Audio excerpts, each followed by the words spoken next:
마태복음 강의 76번째입니다. 왕국에서 큰 자와 실족게 하지 말라. 마태복음 18장 1절에서 9절의 말씀을 가지고 오늘 공부하고자 합니다. 제자들이 예수님께 질문합니다. 하늘 왕국에서 누가 가장 큰가를 예수님께 질문합니다. 예수님은 어린아이 하나를 불렀습니다.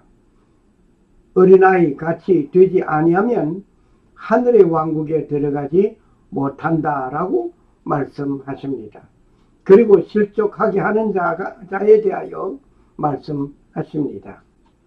1절 말씀, 바로 그때에 제자들이 예수님께 나와 이르되 하늘의 왕국에서는 누가 가장 크니까 하며 제자들이 예수님에게 하늘의 왕국을 거론한 것을 봅니다. 예수님께서 공생의 첫 외침이 회개하라, 천국이 가까웠다 라고 하셨습니다. 그리고 계속해서 하늘나라에 대하여 꾸준히 가르친 가운데 제자들이 그 사고방식도 하늘나라에 대하여 관심을 가지게 되었습니다. 이 땅 위에서 제자들의 스승이 왕권을 가지고 오심을 듣고 있었습니다. 그분이 하늘 아버지에 대한 말씀을 하실 때마다 하늘의 왕국에 대한 구도를 생각한 것 같습니다. 그 하늘의 왕국에서는 누가 가장 큰가를 질문하는 것을 보면 평소에 그 자리에 관심을 가지고 논쟁이 있었던 것 같습니다. 2절 3절 말씀, 예수님께서 어린아이 하나를 불러 그들 가운데 세우시고 이르되 너희에게 이르노니 너희가 회심하여 어린아이들과 같이 되지 아니하면 하늘의 왕국에 들어가지 못하리라. 제자들은 하늘의 왕국에서 누가 가장 큰가를 질문하였습니다.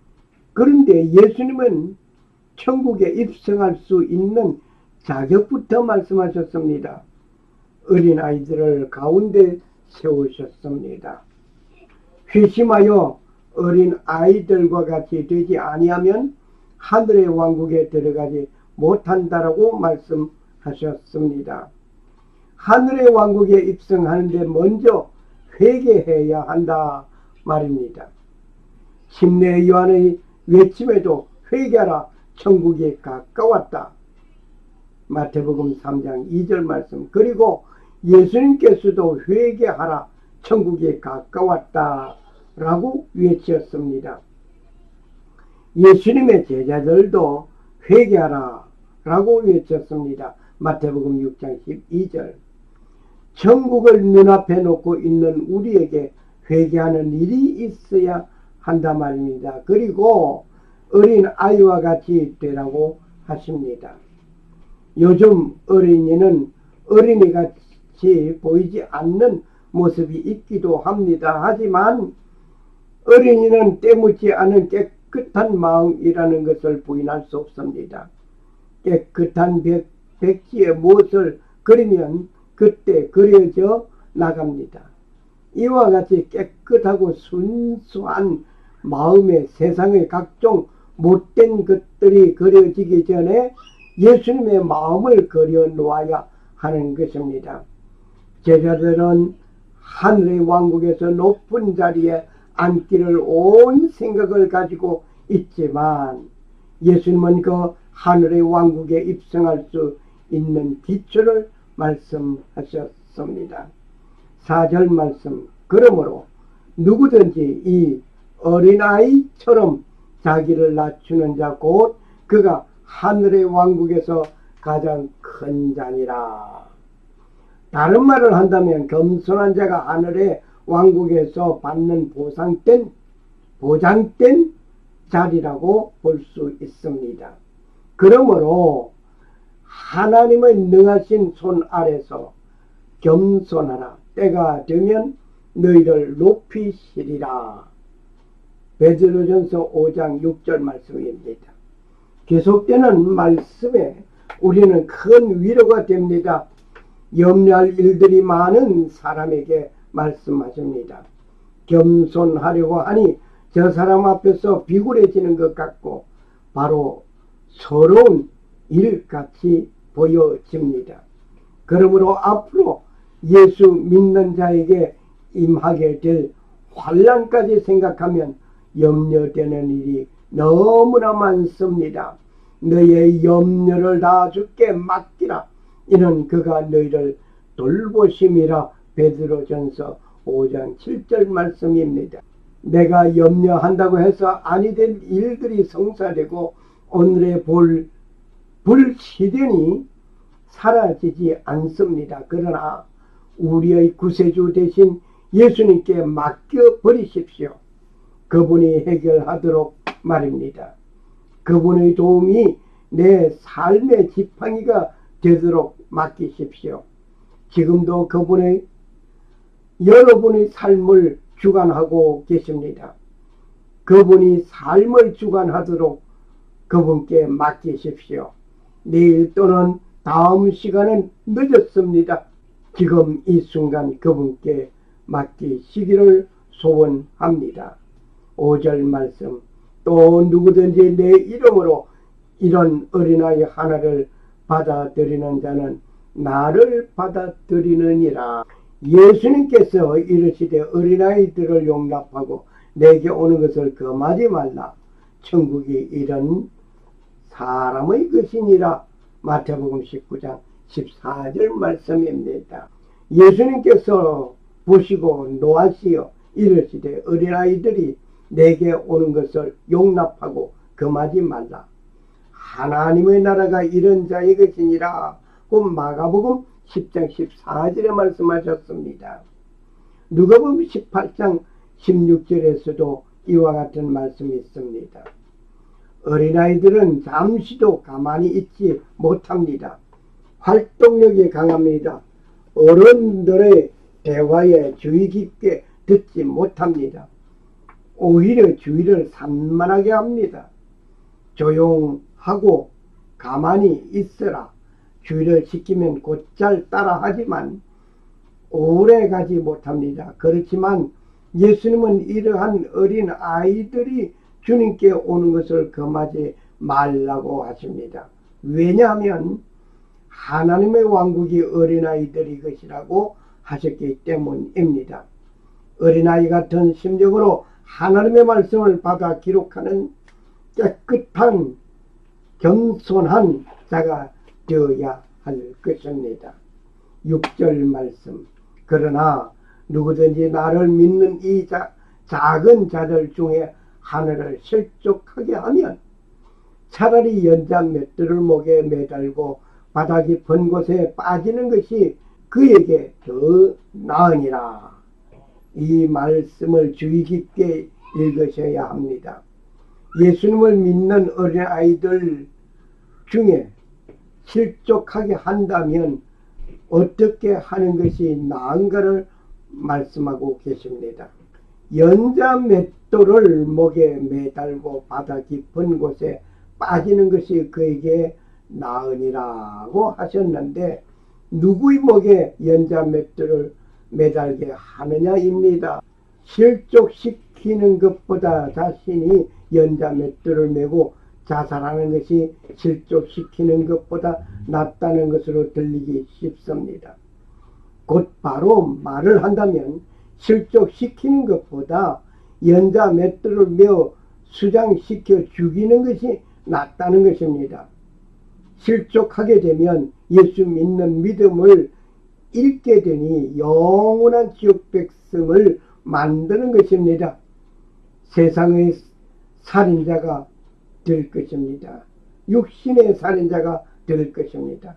그렇게 하시겠습니까? 아니면 영혼을 살인하는 살인자로서 영원한 형벌 받는 자가 될 것인가? 깊이 생각하시길 바랍니다. 이 말은 영문으로 보면 확실하게 읽혀지고 있습니다. That the millstone was hang about his neck. 연자 맷돌을 그의 목에 매달고 죽이라는 것입니다. 그의 목에 매달라. 아예 수장되어서 떠오르지도 못하게 말입니다. 실족하여 예수님을 버리게 되면 영원한 지옥 백성이 됩니다. 실족시키면 영혼을 살인하는 살인자가 됩니다. 그렇게 죽임을 당한 자는 예수 안에서 영원한 생명을 누리게 됩니다. 살인자는 살인하지 말라는 하나님의 말씀에 의하여 하나님의 심판을 받게 됩니다. 계속해서 실족에 관한 말씀을 7절, 8절, 9절을 공부하시겠습니다. 7절 말씀, 실족하게 하는 자들로 인하여 세상에 화가 있으리로다. 실족하게 하는 일들이 반드시 일어날 것이로되 실족하게 하는 일을 일으키는 그 사람에게는 화가 있으리로다. 실족하게 하는 일들은 먼 곳에 있는 자가 아닙니다. 나와 가장 가까운 이웃과 형제들입니다. 즉 나를 안다고 하는 자들 가운데 있습니다. 그런데 실족하게 하는 일이 반드시 일어날 것이라고 지적합니다. 실족하게 하는 사람에게 화가 있을 것이라고 예수님께서 말씀하셨습니다. 실족하게 하는 자는 그 영혼을 죽이는 영원한 살인자입니다. 8절 말씀.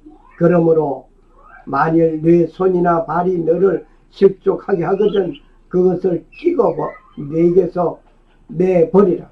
뇌가 쩔뚝거리거나 불구자가 된 채 생명에 들어가는 것이 두 손과 두 발을 가지고 영존하는 불 속에 던져지는 것보다 내게 더 나으니라. 손이나 발이 실족하게 하면 찍어버리라고 말씀하십니다. 도둑질하는 사람을 불러 도둑질한다고 그 손을 자른다고 도둑질을 아니하면 좋겠습니다. 어느 날 투전판에 화투놀이에 많은 재산을 잃었습니다. 집에 돌아와서 부인과 함께 다시는 그 일을 하지 않겠다고 맹세를 하였습니다. 그리고 곰곰이 생각한 끝에 내 화투장을 잡는 이 손을 자르자 라고 작심하여 잣대로 본인 스스로가 손목을 잘랐습니다.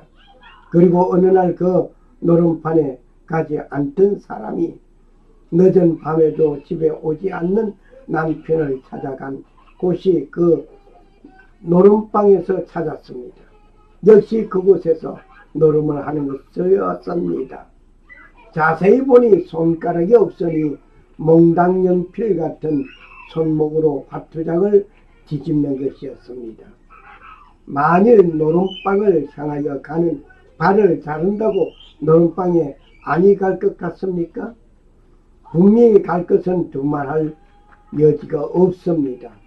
노름을 하겠다는 그 마음을 잘라버리지 아니하면 찾아가게 될 것이 분명한 것입니다.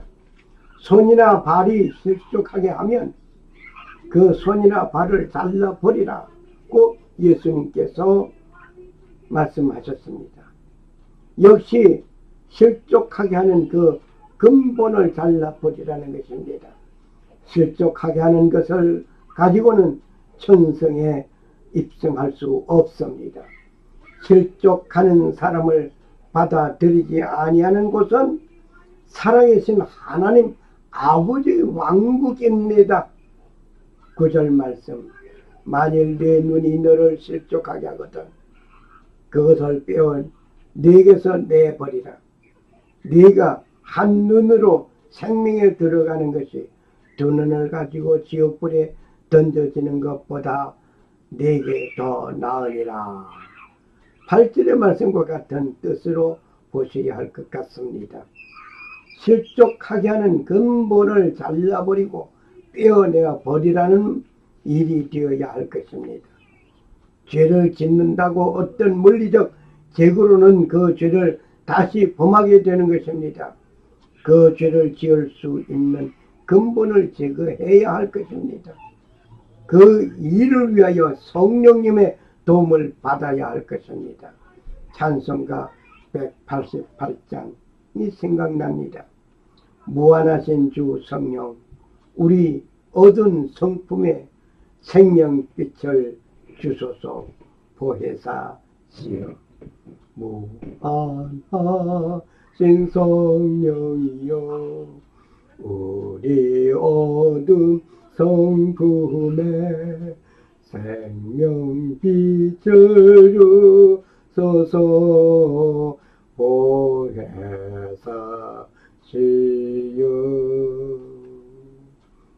감사합니다.